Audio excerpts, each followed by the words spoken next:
oportunidade que estamos aqui para adorar ao nosso Senhor e Salvador.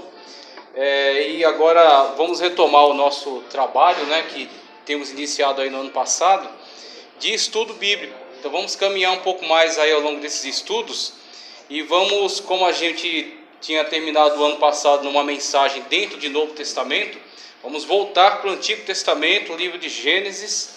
Estamos estudando aí o livro de Gênesis capítulo a capítulo, e cada capítulo desse o Espírito Santo de Deus, amém? Cada capítulo desse o Espírito Santo de Deus vai falando poderosamente ao nosso coração, porque a palavra do Senhor é nova a cada dia. Ele renova cada dia a sua palavra e cada dia nos renova através dela.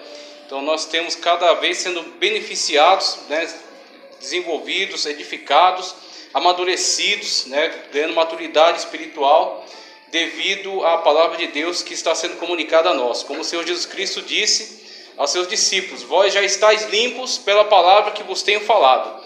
Então a palavra do Senhor Jesus Cristo, ela nos traz isso, uma purificação espiritual, uma edificação e cada vez mais desenvolvimento para estarmos em comunhão com Deus, tá ok? Então o livro de Gênesis, capítulo de número 2, livro de Gênesis, capítulo de número 2.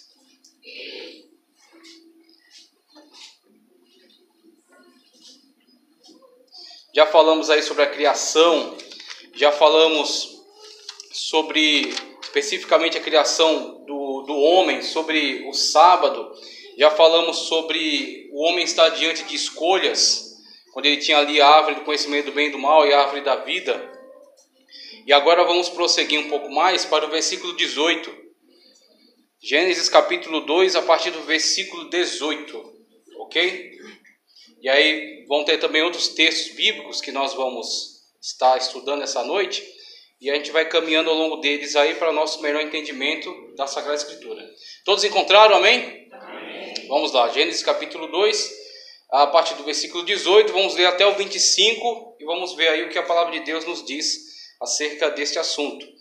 Deus, primeiro, o título que foi dado aqui a esse texto: Deus cria uma esposa para Adão. Então temos aí o título que foi atribuído a esse grupo de versículos aqui. O título não é sagrado, tá ok? O título foi atribuído por um redator, mas ele serve para nos elucidar aqui o assunto que estava sendo tratado.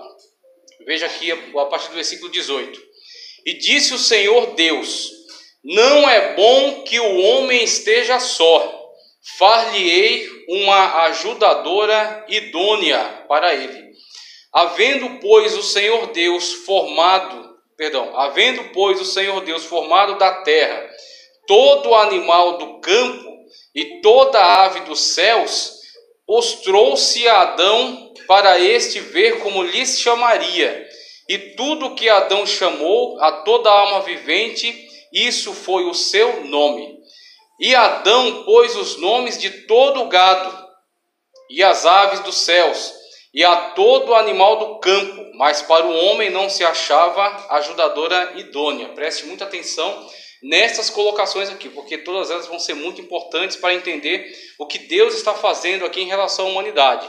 Como Deus está tratando desse importante assunto que é o matrimônio, que é o estabelecimento do núcleo familiar. O núcleo familiar que é a base de toda a sociedade. Então, todas as pessoas que constituem a sociedade da atualidade, quer sejam grandes generais do exército, quer sejam grandes médicos, grandes filósofos, ou que sejam até pessoas que não têm uma formação tão alta, pessoas que são balconistas, são faxineiros, tá certo? Que são gari, ou até pessoas que infelizmente foram para a criminalidade, ou que estão nos vícios, ou que estão nas drogas. Todas elas têm algo em comum. Todas elas tiveram início dentro de um núcleo familiar. Agora, nem sempre esse núcleo familiar lhes forneceu uma base sólida para a sua vida, para que eles pudessem ter aprendizados positivos, para que eles pudessem ter amparo sentimental, amparo financeiro. Então, nem todas as famílias forneceram aquilo que é necessário, aquilo que é suficiente para a boa formação. Ou outras até forneceram, mas mesmo assim a pessoa tomou opções negativas na vida. Mas todas elas têm algo em comum. Todas elas tiveram início no núcleo familiar. Um homem e uma mulher que se uniram sexualmente e produziram uma nova vida. Então este é o núcleo familiar, veja só. E então o Senhor Deus fez cair um sono pesado sobre Adão, e este adormeceu, e tomou uma das suas costelas, e cerrou a carne em seu lugar. E da costela que o Senhor Deus tomou do homem, formou uma mulher, e trouxe-a a Adão. E disse Adão: esta agora é osso dos meus ossos, e carne da minha carne, e será chamada mulher, ou varoa, em algumas versões, porquanto do homem ou do varão foi tomada. Portanto, deixará o homem o seu pai e a sua mãe, e apegar-se-á a sua mulher ou a sua esposa, e ambos serão uma só carne. E ambos estavam nus, o homem e a sua mulher, e não se envergonhavam. Então temos aqui esse texto importantíssimo no livro de Gênesis, falando acerca desse ato maravilhoso da parte de Deus em prol da humanidade, criando o primeiro casal, estabelecendo o núcleo familiar. Onde é que está o pedestal? Deixa eu precisar que eu vou ver os versículos. Você pode, por favor? Obrigado, hein? A Deus, né, por essa leitura desse texto. E a primeira coisa que vemos, a primeira coisa que observamos quando olhamos para esses versículos é o cuidado de Deus, é o zelo de Deus, são os propósitos de Deus. Muitas das vezes, quando olhamos para a vida de algumas pessoas e vemos que elas não estão felizes, e vemos que elas não estão satisfeitas, e vemos que elas estão decepcionadas, que elas estão arrebentadas, que elas estão desorientadas, muitas das vezes, olhando para a vida dessas pessoas e analisando, encontramos até abastança de recursos financeiros, abastança de oportunidades, a pessoa estabilizada num bom emprego, a pessoa colocada numa boa posição social, a pessoa às vezes até colocada morando em um bom lugar, um lugar confortável, mas mesmo assim algo falta nela, algo está ausente da vida dela, algo causa instabilidade emocional nessa pessoa. E muitas das vezes quando você começa a buscar, começa a se interessar o porquê, qual é a raiz, qual é a origem desse problema, está no fato da pessoa estar em dissintonia com a vontade de Deus. A pessoa não está caminhando nos mesmos propósitos que Deus traçou para ela. Então, quando Deus criou a humanidade, quando Deus criou todas as coisas, pela sua palavra, pelo seu poder, pela sua sabedoria, Ele tinha um propósito com essa criação. Você não está aqui por acaso. Você não veio à existência por acaso. O acaso nunca produziu nada útil. Abandone coisas ao acaso e veja se o acaso vai produzir alguma coisa que sirva, alguma coisa que preste, alguma coisa que seja admirável. O acaso não produz nada que seja bom, nada que seja proveitoso. Tudo que foi produzido por uma inteligência maior. E essa inteligência, a Sagrada Escritura declara, é o Deus a quem você serve, é a inteligência maior que conduz toda a criação. O Senhor é aquele que conduz todo esse processo. Então, quando nós trazemos a palavra de Deus aqui à tona, falando acerca deste ato no qual Deus estabeleceu a família, do que estamos falando na verdade? Estamos falando dos propósitos, dos planos, dos desígnios, das ordens de Deus. Você quer estar de acordo com a vontade de Deus para a sua vida? Ou você quer andar em contradição com a vontade de Deus e continuando sempre nessa situação de insatisfação, nessa situação de confusão?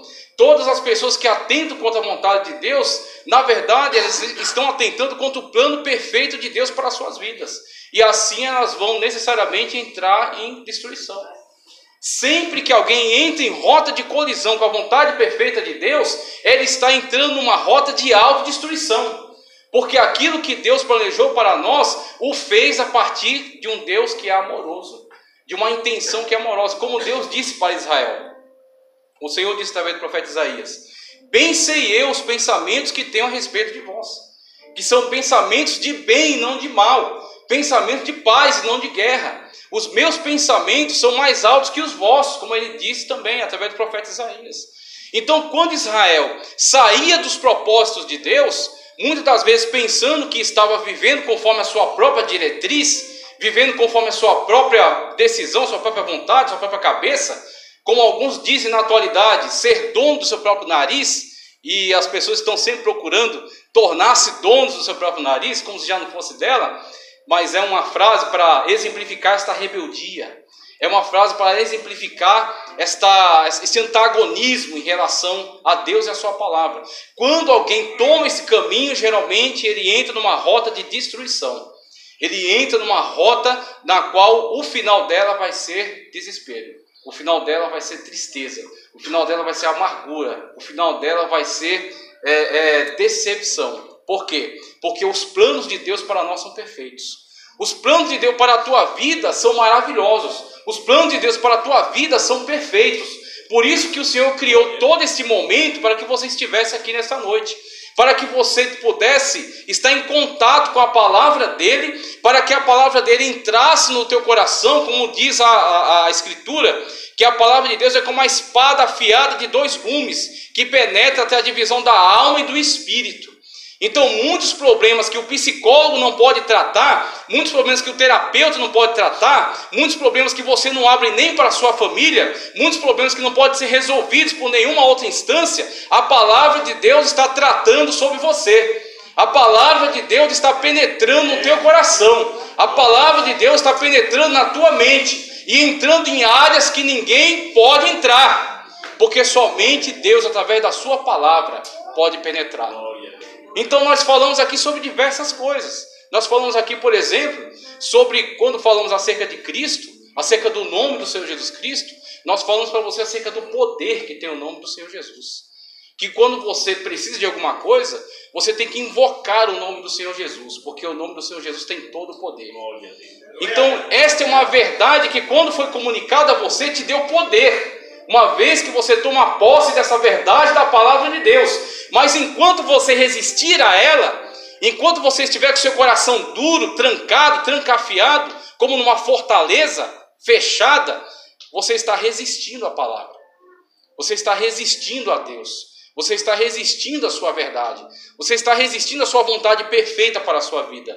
Que é exatamente aquilo que Cristo abordou, depois de muito pregar entre os judeus, e vendo que muitos deles simplesmente, deliberadamente ignoravam a sua pregação, ele disse: a quem compararei essa geração? Essa geração pode ser comparada aos meninos nas praças, que cantam uns aos outros, que tocam instrumentos e compõem músicas, e dizem uns aos outros: tocamos-vos flauta e não dançaste, cantamos-vos lamentações e não chorastes. Ou seja, ele compara aquela geração a uma geração que está impregnada de uma apatia espiritual, de uma apatia, de um coração duro, de um coração frio, de um coração trancado a 7 chaves. Mas o Espírito Santo de Deus está ministrando a sua palavra nesta noite, e ela entrando na tua alma, ela vai mudar a tua natureza, ela vai tirar todas essas travas, ela vai tirar este coração de pedra e vai substituir por um coração de carne, um coração que sente a presença de Deus, um coração que se alegra diante da presença maravilhosa de Deus, um coração que sente a repreensão da parte de Deus e que chora, um coração que sente o refrigério do Espírito Santo e que se alegra, um coração que reage à palavra de Deus, que quando a palavra de Deus é ministrada, ele guarda numa boa terra, e ela floresce, e ela dá muitos frutos. Assim a palavra de Deus vai fazer você frutificar, porque ela é alimento para a tua alma, porque ela é refrigério para este deserto da onde você veio, porque ela é transformação, porque ela é renovo sobre a tua vida. Como foi pregado aqui, como foi trazido ministrações direcionadas aqui na semana passada, sobre reavivamento. Reavivamento é você estar vivo para a palavra de Deus. Você sair da morte do seu pecado e você ressuscitar de acordo com a palavra de Deus que é ministrada sobre a tua vida. E você estar vivo para sentir a presença de Deus. É isso que é ser reavivado, voltar à vida, estar vivo na presença de Deus. Quando o Espírito de Deus está sobre você, você está vivo para Deus. O Espírito Santo de Deus é a vida de Deus em nós. Assim nós temos esse texto que está sendo ministrado no nosso coração nesta noite, que é com certeza um direcionamento do Espírito Santo de Deus, e que fala profundamente, que vem trazer mudança sobre a nossa vida. Do que ele está tratando? Ele está tratando de uma questão muito séria. conforme eu já disse aqui na introdução, está tratando de uma questão primordial. E uma questão que tem destruído muitas vidas, que não tem tratado o tema com a devida seriedade, que não tem levado as coisas de Deus a sério, que tem brincado com Deus, que tem brincado com a graça, que tem brincado com as coisas de Deus. Então muitas pessoas que brincam nesse assunto aqui quebram a cara. E muitas das vezes depois vão reclamar de A, de B, de C, de D, mas quando na verdade a culpa é dela. Quando na verdade a culpa está nela mesma. Então você tem que se posicionar diante dessa palavra que está sendo ministrada nessa noite. E tomar uma posição favorável à vontade perfeita de Deus para a tua vida. Então o que Deus está dizendo a nós aqui através da sua palavra? Está falando acerca do ato no qual Deus vai criar, Deus vai instituir a família, o núcleo familiar. E para instituir o núcleo familiar, Deus tomou alguns passos. Deus tomou algumas decisões.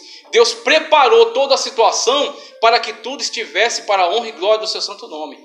Então, primeira coisa, será que nós temos valorizado devidamente a família? Será que nós temos valorizado devidamente a nossa família? Será que nós temos valorizado devidamente as famílias, de modo geral, na igreja? A igreja de Cristo na terra, ela tem valorizado da maneira como precisa valorizar as famílias, ministrando a elas, orando por elas, cuidando delas, aconselhando-as. E será que cada crente, toma para si a responsabilidade sobre a sua família? Será que a família é algo importante, de acordo com a palavra de Deus? O que Paulo nos diz acerca da família? Por exemplo, ele diz o seguinte, numa das suas cartas, ele diz, olha, aquele que não cuida aquele que não cuida dos domésticos da fé, e principalmente dos da sua família, negou a fé, e é pior do que um infiel. Negou. Então, mesmo o camarada pregando muito, mesmo o camarada evangelizando muito, ou presidindo muito qualquer movimento, ou mesmo a irmã cantando muito, ou também ministrando muito, ou fazendo missões, ou fazendo isso, ou fazendo aquilo, acumulando um monte de tarefas, num ativismo religioso que tem despertado hoje em dia em algumas pessoas, mesmo acumulando um monte de tarefas, será que ele lançou um olhar para aquilo que é prioridade de Deus? Muitas das vezes nós colocamos as nossas prioridades acima das prioridades de Deus.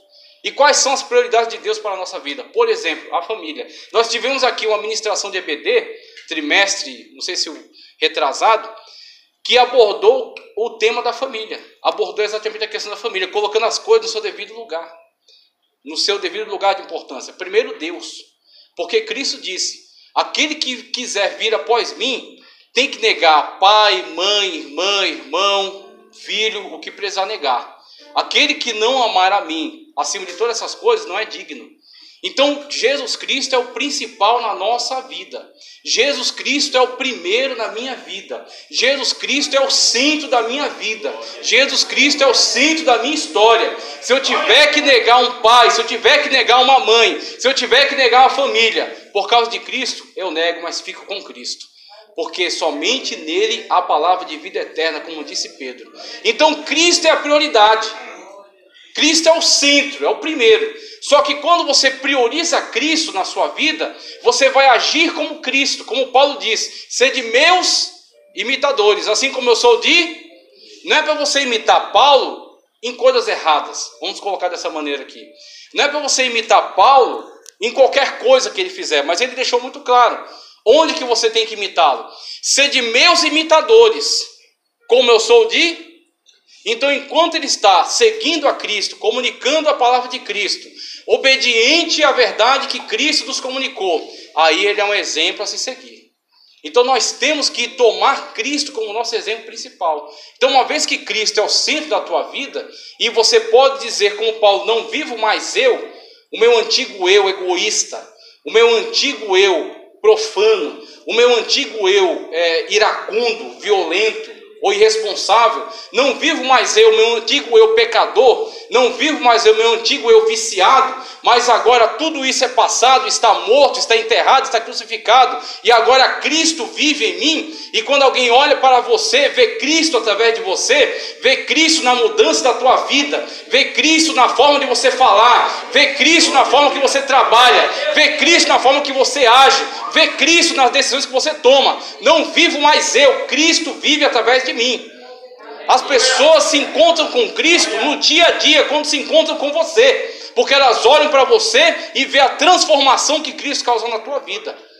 Então a prioridade é Cristo, e você tem que viver uma vida que mostre que Cristo está em você, que Cristo vive em você, que Ele está em você, que aonde você vai, Ele vai contigo. E quando você assim faz, você valoriza aquilo que Ele valoriza. É importante para você aquilo que é importante para Ele. E o que é importante para Cristo? O que é importante para o Senhor Jesus? O que é importante para Deus? Como Cristo veio nos revelar o Pai. Como Ele disse para Filipe, aquele que vê a mim, vê o Pai. O que é importante para o Pai? O que é importante para Deus? Nos primeiros capítulos do livro de Gênesis, Ele deixa muito claro. O que é importante para mim? A família, por exemplo. Como você tem agido em relação à sua família? Você tem cuidado da sua família? Você tem zelado pela sua família?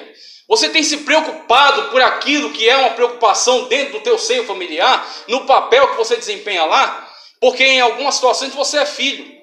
Então você tem que se comportar como um bom filho e respeitar o seu pai, respeitar a sua mãe. Em outras situações você é pai. Então você tem que tomar frente e agir como pai. E cuidar, e zelar, e impedir que o mal atinja seus filhos.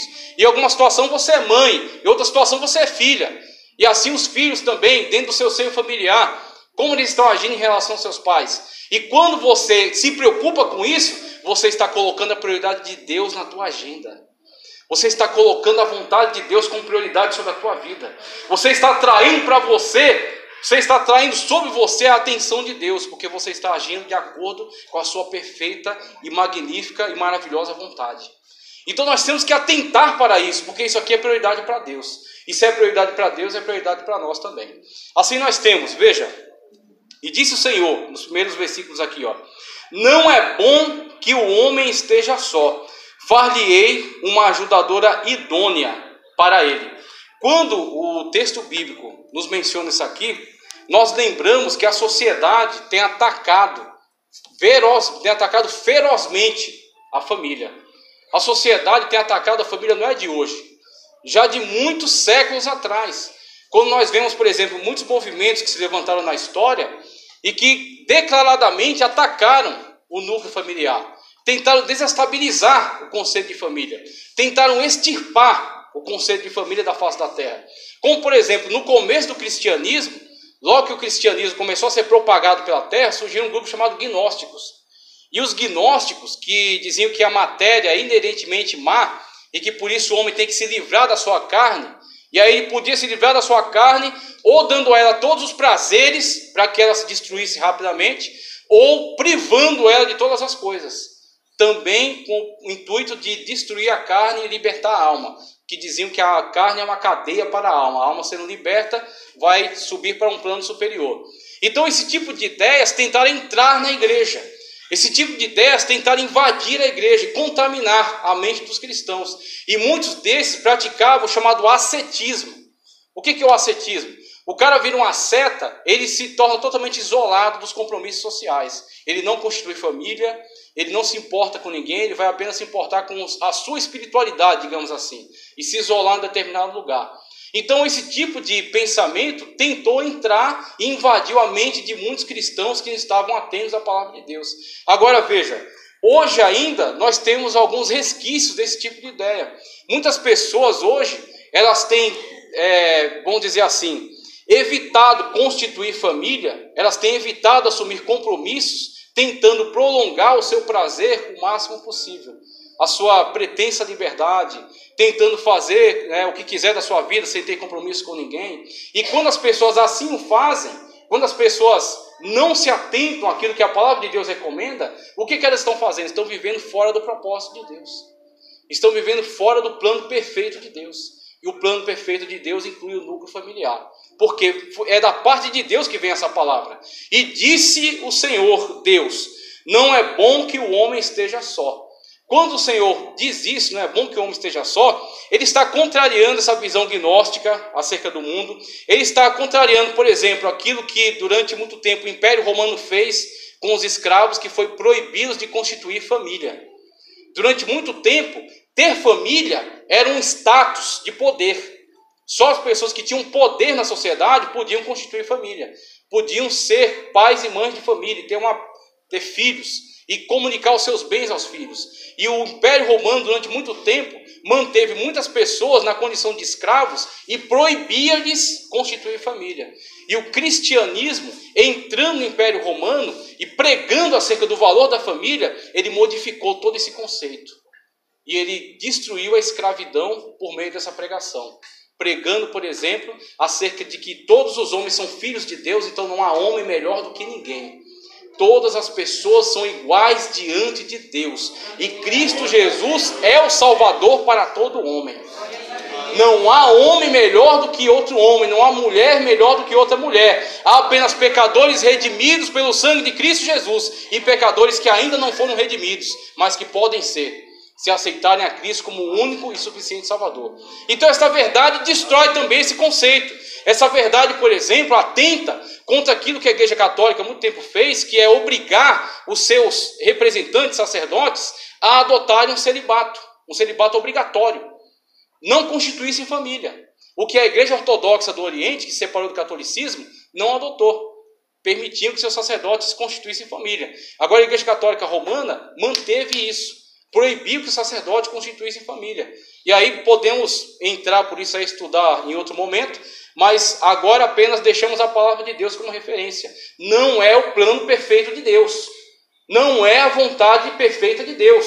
Não é o projeto de Deus para nós. Então atenta contra a palavra de Deus. E se atenta contra a palavra de Deus, nós ficamos com a palavra de Deus. Nós ficamos com o que a palavra de Deus nos recomenda. E nós temos, agora mais recente, tem se levantado, o comunismo, por exemplo, o modernismo com o liberalismo sexual que tem surgido agora. O comunismo, através do livro Propriedade Privada, Estado, Propriedade Privada e Família, uma coisa assim, o título não é esse, mas embaralhei um pouco aqui a ordem. Mas ele trata nesse livro acerca da família como um meio de manter o poder do Estado. Então, para quebrar o Estado, eles atacam a família. Atacam a família através de diversos conceitos, que são levantados para desprivilegiar o papel da mulher dentro da família, dizendo que a mulher precisa de uma revolução a qual ela se insurja contra seu papel e destrua seu lar. E aí tantas pessoas que foram iludidas por esse conceito e que hoje choram amargamente, porque não tiveram o privilégio, não tiveram o gozo, a oportunidade, a alegria de viver, de construir um seio familiar e de ver a glória de Deus através da sua família, através do seu papel a desempenhar, aquilo que foi dado por Deus para que desempenhasse. Então, a igreja tem sido atacada ao longo de séculos por diversos conceitos. E até hoje continua sendo fortemente atacada. Só que o ataque que tem sido levantado contra a igreja, que tem atacado a igreja, que tem atacado a palavra de Deus que é proclamada, ela na verdade tem prejudicado muito a sociedade de modo geral. Quando nós vemos o caos social que está estabelecido, quando nós vemos diversos tipos de pessoas que estão vivendo uma vida totalmente destruída, totalmente largada, abandonada aos vícios, e nós buscamos seu histórico, vemos um lar desestabilizado. Vemos um lar onde não há referencial. Não há referencial paterno, não há referencial materno. Não há um referencial da parte de Deus, no sentido dos pais levarem seus filhos a um temor de Deus, a uma obediência à palavra de Deus. E aí a igreja vai na contramão desses movimentos. A igreja, se precisar, a igreja vai na contramão da história, mas a igreja continua pregando a mesma palavra, a igreja continua batendo na mesma tecla, a igreja continua falando do mesmo Deus, a igreja continua falando do mesmo Cristo, porque o Senhor Jesus Cristo é o mesmo ontem, o Senhor Jesus Cristo é o mesmo hoje, e Ele será para todo sempre. Ele não muda. Deus não muda, porque Deus é perfeito. E sobre ele não tem sombra de variação e nem de mudança. Então nós pregamos acerca do mesmo Deus, porque é o mesmo Deus que tem garantido a sua palavra. É o mesmo Deus que tem garantido as suas promessas. Então quando nós olhamos para esse texto aqui, eu também não tenho como deixar de fora, e aqui eu dou aqui apenas um pequeno alerta, para um movimento recente que tem se levantado, de alguns pregadores que a gente pode qualificar de pregador de stand-up. Então, conforme o público vai aumentando, as pessoas muitas vezes se veem querendo agradar o público, querendo agradar a massa, agradar a multidão, elas acabam adaptando a mensagem para que se torne ao gosto do freguês. E alguns pregadores stand-up que nós temos acompanhado na internet têm colocado o propósito de Deus para a criação de Eva e para que Eva fosse colocada ao lado de Adão, porque Eva não foi colocada nem acima e nem abaixo, nem acima da cabeça de Adão e nem debaixo dos pés dele. Eva foi colocada ao lado. É uma ajudadora. É alguém que está caminhando ao lado do homem. Está numa missão junto com o homem. Está servindo a Deus junto com o homem. E quando Deus olha para o homem e para a mulher, Deus vê filhos. Deus não vê superior nem inferior. Deus vê filhos e vê filhas. E ambos têm o mesmo valor diante de Deus. Então, quando nós olhamos para essa situação, vemos alguns pregadores colocando como: Adão estava muito feliz e a infelicidade de Adão estava incomodando Deus. Eu sei que também temos que tomar cuidado com o excesso, não exagerar na crítica. Mas temos que tomar cuidado com a forma como as coisas são colocadas. Porque a palavra de Deus não é brincadeira. As coisas de Deus não são brincadeira. A obra de Deus não é brincadeira. O teu chamado diante de Deus não é uma brincadeira. Então você tem que levar as coisas de Deus a sério, porque elas são sérias e vão ser cobradas de uma forma séria também. Quando Deus cobra da nossa parte aquilo que nós temos que nos posicionar, a cobrança é séria, não é brincadeira. Então nós temos que colocar isso aqui também com a seriedade que a palavra de Deus requer. Quando houve o plano, o projeto, a intenção de criar Eva e colocar ao lado de Adão, essa intenção partiu da parte de Deus. E qual foi a intenção que Deus tinha com isso? Qual foi o plano, qual foi o projeto que Deus tinha com isso? Conforme a palavra de Deus nos apresenta, o plano, o projeto, o propósito de Deus é a felicidade do homem e da mulher. O objetivo final é para que homem e mulher se completem e vivam uma vida de união e de comunhão diante de Deus. Tudo aquilo que atenta contra isso está atentando contra a obra perfeita de Deus. Então nós vemos aqui, foi Deus quem disse, conforme diz no versículo 18 aqui, e Deus disse: não é bom que o homem esteja só. Não é bom que ele caminhe só ao longo da sua vida. Não é bom que ele esteja só ao longo da sua existência.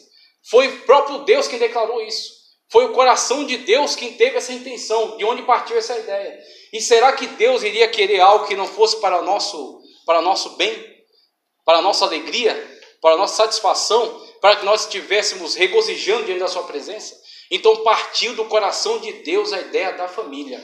Se você não valoriza a família, você está desvalorizando algo que veio da parte de Deus para você. Você está desvalorizando algo que partiu do coração de Deus e que é perfeito e que é um meio pelo qual nós podemos glorificar ao Senhor. Porque quando um pai cuida dos seus filhos, ele está glorificando a Deus por meio disso.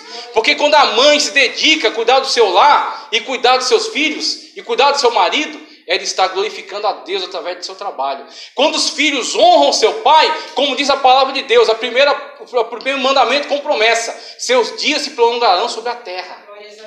Então nós temos aqui o núcleo familiar como a prioridade de Deus. Tome muito cuidado, porque muitas coisas querem roubar você da prioridade de Deus. Então nós temos que tomar muito cuidado com isso. A atenção que nós temos dado ao nosso lar, a forma como nós temos orado por ele, a forma como nós temos atuado dentro dele, nosso papel que temos desempenhado, se temos sido relapsos ou se temos de fato valorizado e dedicado tudo, dedicado todo o nosso bem para que a nossa família venha estar diante da presença de Deus, como Josué pode dizer: eu e minha casa serviremos ao Senhor.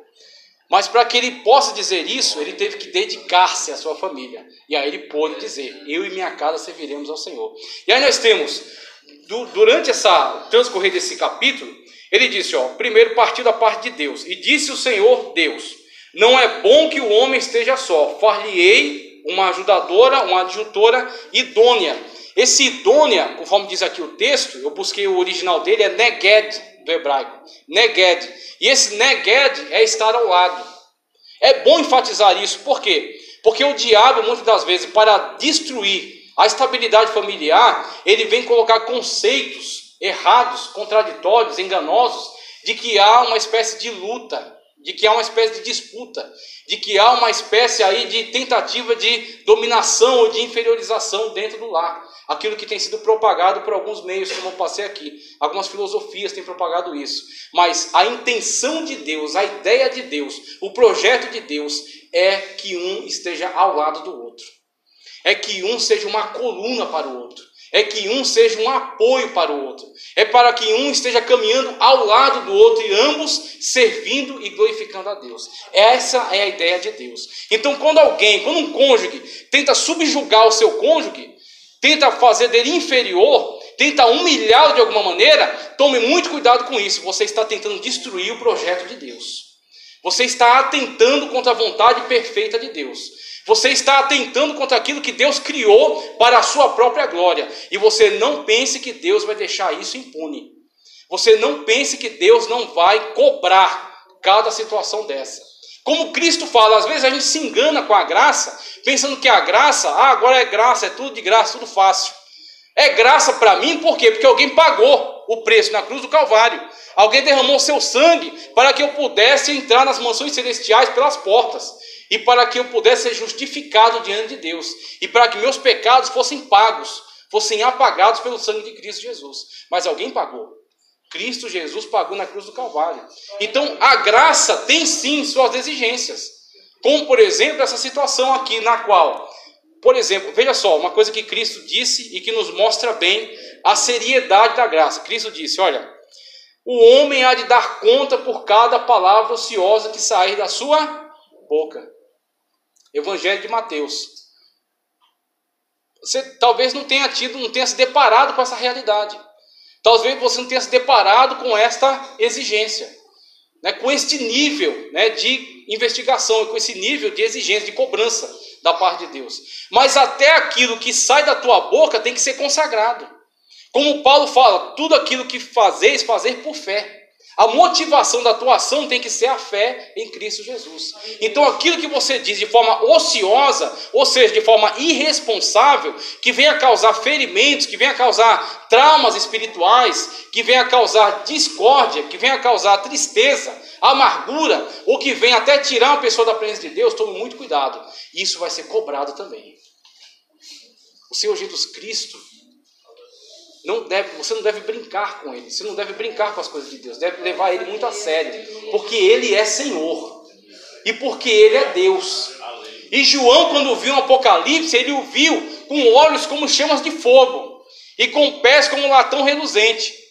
Os olhos como chama de fogo fala acerca do poder que Ele tem, de olhando para nós, não vê apenas o exterior. Eu vejo aqui pessoas, mas apenas no exterior, como um está vestido, como outro está vestido, que está penteado, que não está. É isso que eu vejo. Mas Cristo vê além disso. Cristo sabe quem você é. Cristo sabe como você tem agido. Cristo sabe aquilo que você tem pensado. Cristo sabe a maneira como você tem levado a sua vida diante de Deus e diante dos homens. E até no íntimo do teu lar, Ele vai. Até no íntimo do seu relacionamento, Ele está olhando, Ele está vendo. E toda palavra que sai da tua boca será pesada. Então nós temos que tomar muito cuidado com as coisas de Deus. E temos que levar muito a sério aquilo que o Senhor tem exigido de nós. Então veja, na continuidade do texto, primeiro, a intenção que partiu da parte de Deus para nós, com a criação da família. Agora também, e havendo, pois, o Senhor formado da terra todo animal do campo e toda ave dos céus, os trouxe a Adão, para este ver como lhes chamaria. E tudo que Adão chamou e toda alma vivente, isso foi o seu nome. E Adão pôs os nomes a todo o gado, e às aves do céu, e a todo animal do campo, mas para o homem não se achava uma ajudadora idônea. Mas para o homem não se achava uma ajudadora idônea. Veja, a gente olha para essa palavra de Deus aqui, esses textos, e a primeira coisa que eu quero chamar a atenção, nem todos os textos a gente tem uma compreensão num primeiro momento. Nem todos os textos a gente entende a intencionalidade dele no primeiro momento. Mas uma coisa eu quero deixar certa aqui. Nada que está na Sagrada Escritura está por acaso. Nada que está na Sagrada Escritura está ali só porque alguém achou bonito e resolveu colocar. Tudo tem uma intenção, porque a palavra de Deus é teopneustos. A palavra de Deus é divinamente soprada, inspirada. Então o Espírito Santo de Deus dirigiu todo esse processo. E olhando para essa palavra de Deus aqui, talvez no primeiro momento você não perceba. Mas quando você começa a se aprofundar, como Cristo disse, examinais a Escritura. Inclusive, não foi ele pedindo para que examinasse, mas ele estava afirmando, vocês examinam a Escritura. Estava falando para os saduceus, vocês têm examinado a Escritura, e são elas que falam de mim. Então Cristo está dizendo, na verdade, examinar a Escritura não é o suficiente é você se submeter ao Espírito Santo de Deus para que ele te mostre. Se submeter ao Espírito Santo de Deus para que ele te revele, para que ele te esclareça. E quando a gente olha para esse texto aqui, o que o Espírito Santo de Deus tem falado no nosso coração em relação a ele? Veja, primeiro, a intenção da família, o propósito da família partir do coração de Deus. Não é brincadeira, é coisa séria. É um projeto, é o projeto mais importante, vamos colocar assim, neste nível. É um projeto que coroou toda a criação. Deus realizou todo o ato criador. Ao final, criou a humanidade e criou a família, constituiu a família e colocou como coroa de toda a criação.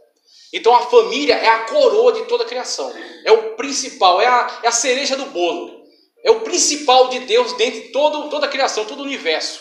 Então, para que essa família se constituísse, teve todo um processo que estabelecido por Deus, que, ao meu ver, ele é de uma sabedoria extraordinária, porque fala acerca da necessidade que nós temos hoje, de também nos adaptarmos a este processo.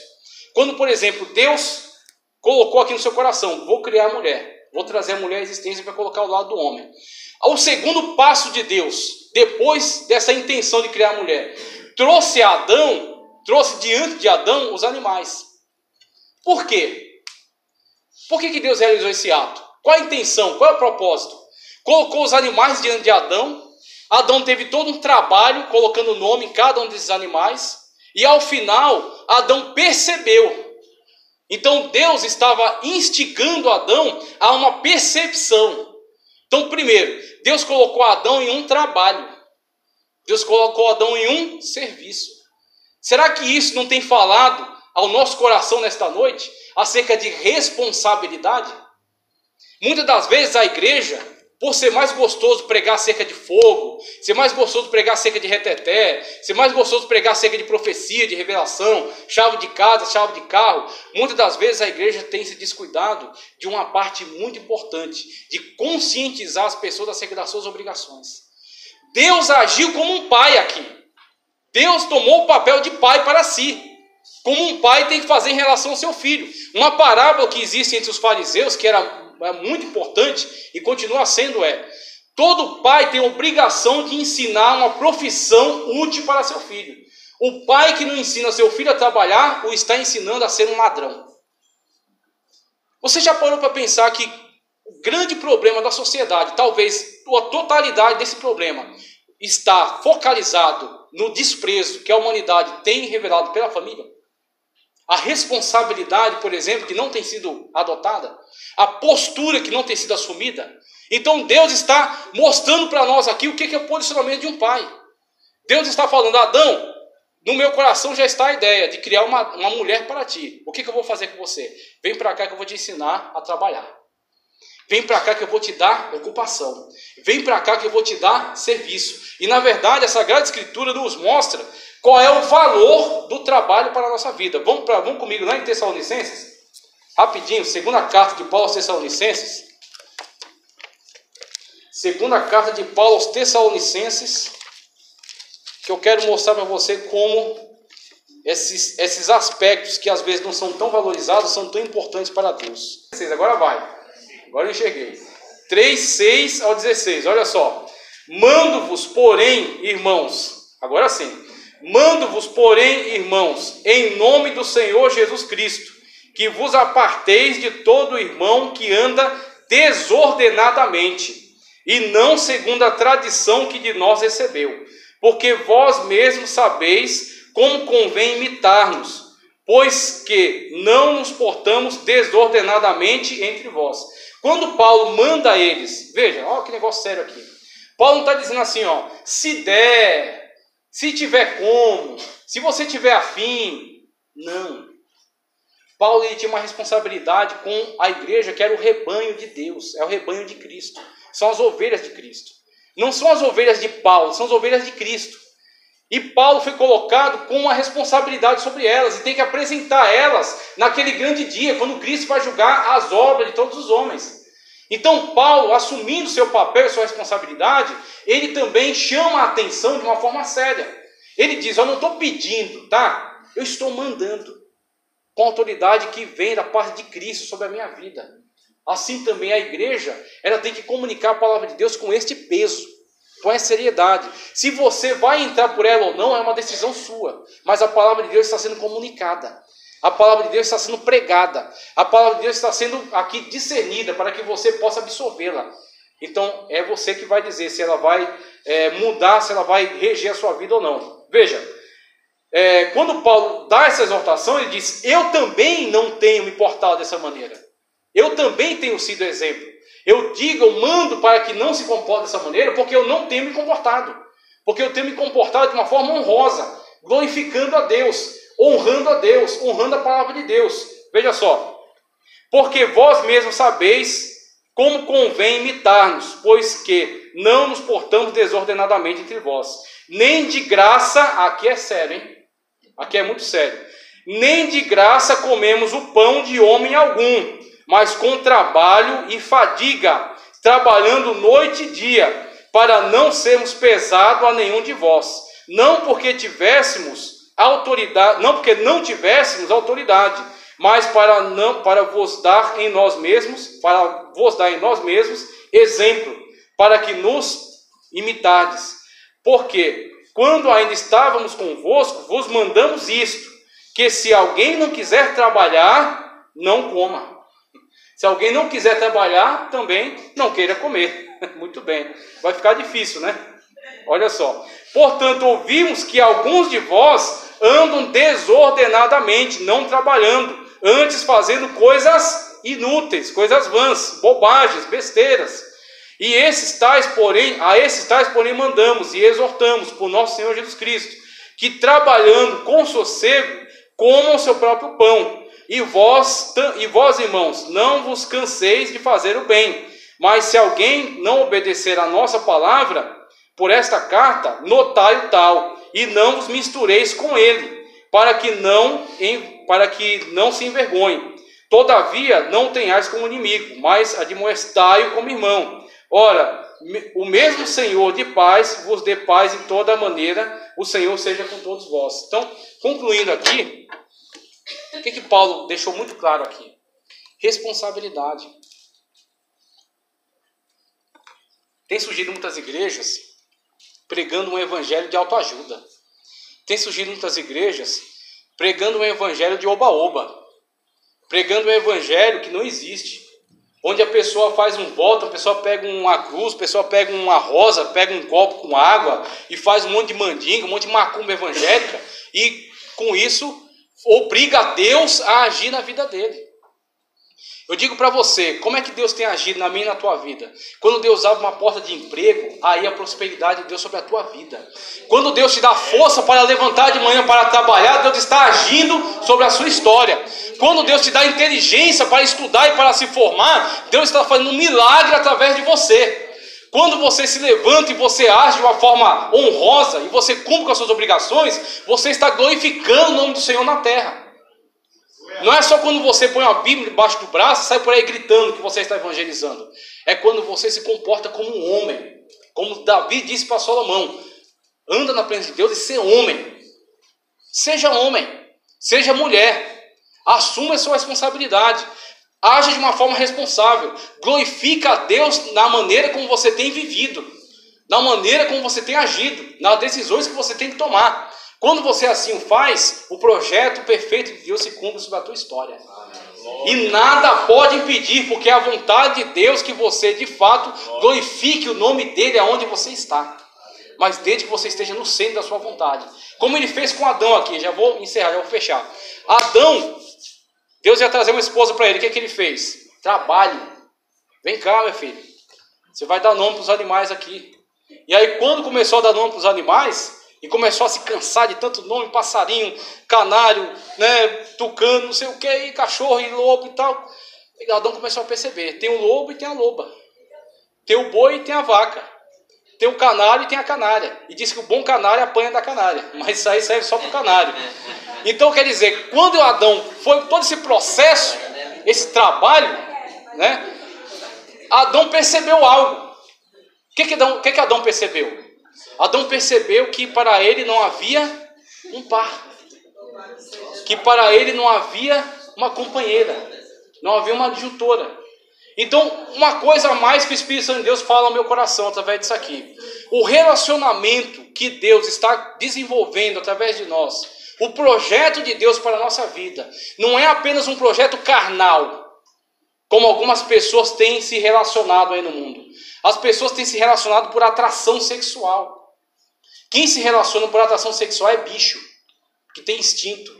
Um bicho, ele atende ao seu instinto. Aonde o seu instinto o despertar, ele vai realizar aquilo que é do seu instinto. Porque ele não tem razão. Porque ele não é a imagem e semelhança de Deus.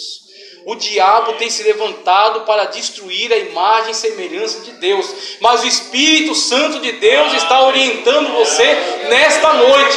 Você tem que viver conforme o projeto perfeito de Deus. Adão foi ensinado por Deus, primeiro a trabalhar, depois para chegar à conclusão de que ele precisa de uma esposa. E assim, quando Adão recebe Eva, Adão até entoa um poema para Eva. Esse texto aqui que ele fala acerca de Eva, ele está numa estrutura poética. Já parou para pensar nisso? Os relacionamentos construídos debaixo da vontade de Deus são para durar sim. São para ir até o final sim. São para permanecerem sólidos sim. E é para o seu prazer. É para que você viva, para que você goze, para que você tenha a alegria da parte de Deus. Porque aquilo que vem da parte de Deus sobre a nossa vida é perfeito. Adão chegou à conclusão, preciso de uma esposa. E quando ele chegou a essa conclusão, Deus deu uma anestesia nele. O primeiro processo cirúrgico aqui, Deus aplicou uma anestesia, né, retirou da costela. Aí os judeus, eles têm um provérbio muito interessante para isso. Eles dizem que Eva foi tirada da costela. Por que não foi da nuca? Ou por que não foi da planta do pé? Eles dizem que porque a mulher não está nem acima do homem e também não está debaixo do pé do homem, ela está ao lado. Por isso que foi tirada da costela. Então, quando a pessoa aprende a se relacionar conforme a palavra de Deus, não tem essa necessidade de imposição, e não tem guerra, e não tem briga. Por quê? Porque você tem que viver na sua vida o plano perfeito de Deus. A vontade de Deus é perfeita para nós. E eu quero encerrar essa mensagem. Já lemos aqui o trecho, né, em que Adão fala: essa será osso dos meus ossos, carne da minha carne. Isso aqui é algo poético, maravilhoso. E o homem deixará a sua família e se apegará à sua esposa. Eu quero concluir com as palavras de Cristo aqui, no Evangelho de Mateus. Vamos lá, para fechar. Evangelho de Mateus, capítulo 19. Evangelho de Mateus, capítulo 19. Capítulo 19, a partir do versículo 4. Olha só qual é a opinião, qual é o parecer de Cristo em relação a essa instituição do casamento. Veja só. O casamento, conforme o projeto de Deus, o plano de Deus, que é entre um homem e uma mulher. O casamento heterossexual e monogâmico. Ok? Veja, Mateus capítulo 19, versículos 4 ao 12. Ele, porém, respondendo, disse-lhes: não tendes lido que aquele que os fez no princípio, macho e fêmea, os fez. Não é somente a Bíblia, e a Bíblia Sagrada já é suficiente, mas a biologia também favorece essa ideia aqui. Então, se você quiser fechar a Bíblia e abrir um livro de biologia, veja se macho e macho reproduzem. Veja se fêmea e fêmea reproduzem. Então, isso é suficiente para você entender que existe o plano perfeito e existe o improviso, né? Então, o diabo está querendo improviso para a vida de muita gente, mas Deus quer o plano perfeito, aquilo que funciona, aquilo que dá certo, aquilo que traz alegria, felicidade e aquilo que pode de fato glorificar a Deus, ok? Então existe uma grande diferença. Ele, porém, respondendo, como já li aqui, e disse: portanto, deixará o homem pai e mãe, ou seja, se constitui uma nova família. Mesmo que pai e mãe possam dar algum conselho, eles não podem ter a primazia, não podem tomar decisões sobre a vida do novo casal. Eles apenas podem aconselhar quando solicitado.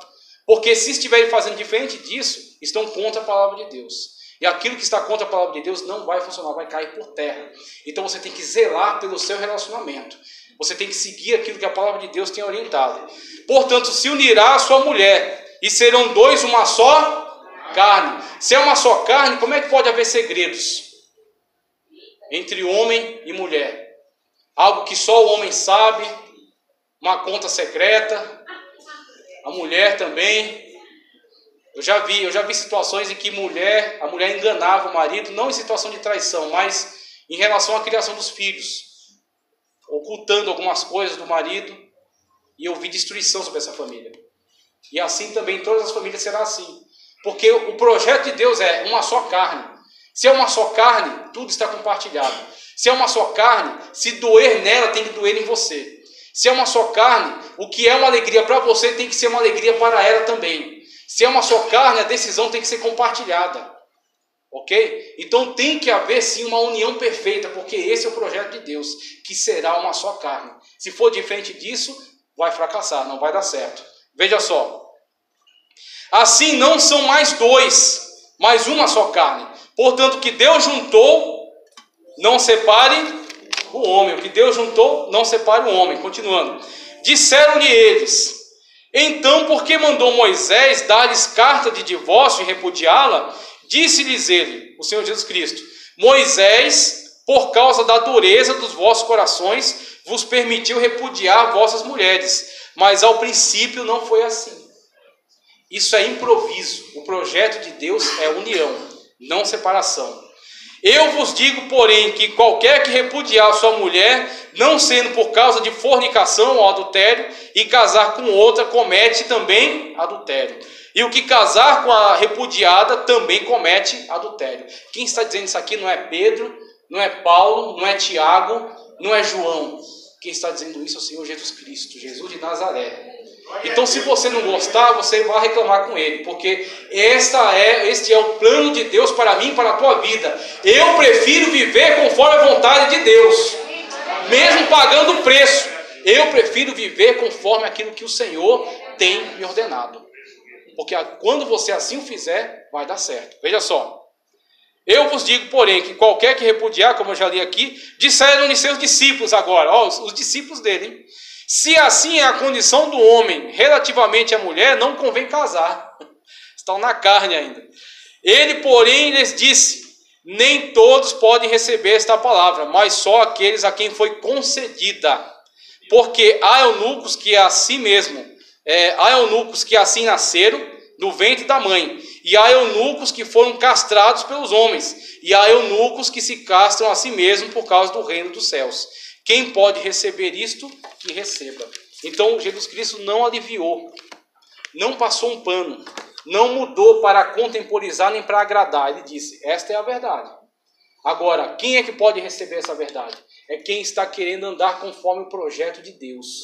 É quem está querendo colocar Deus no centro da sua vida. E é aquele que vai com certeza receber as bênçãos da parte de Deus. Porque quando você fizer a vontade de Deus sobre a tua vida, você vai ver que Deus vai te capacitar para viver conforme a sua vontade. O Senhor vai estender a sua mão sobre você e vai abençoar você e a sua casa. E que esta palavra esteja no teu coração. E você possa andar conforme ela, em nome do Senhor Jesus. Agradeço a oportunidade, em nome do Senhor. Glória a Deus. Meus irmãos, dure essa palavra, não é? E é muito importante, Júnior. Eu acho que depois marcar um outro dia exatamente para estar falando isso. Por isso que é muito importante, antes de casar, pensar, orar, né? Orar a Deus, pedir direção.